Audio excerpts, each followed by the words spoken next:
त्या उमेदवारी संदर्भात भारतीय जनता पार्टीमध्ये कोण येत नसतं. केवळ उमेदवारी मिळावी म्हणून नाही, तर विकासाचं राजकारण जे देशामध्ये पंतप्रधान नरेंद्र मोदी साहेब करतात ते राज्यामध्ये देवेंद्र फडणवीस साहेब करतायत. मुंबईचा चेहरा मोहरा ज्या पद्धतीनं बदलतो, राखी जाधव या कुठल्याही पक्षात असले तरी ग्राउंडवरच्या कार्यकर्त्या हे आपण बघितले.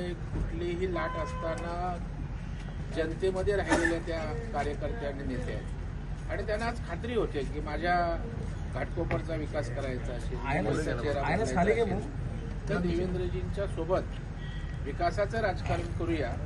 कारण शेवटी पक्ष नेते हे विकासासाठी असतात आणि त्यातून मुंबई राष्ट्रवादी काँग्रेसची शरद पवार साहेबांच्या पक्षाची अध्यक्षा आज त्या ठिकाणी मुंबई अध्यक्ष अमित साटम साहेब, आशिषजी शेलार आमचे मंत्री आणि पराक्ष आमदार प्रसाद लाड आमच्या उपस्थितीत तिने भारतीय जनता पार्टीमध्ये प्रवेश केला.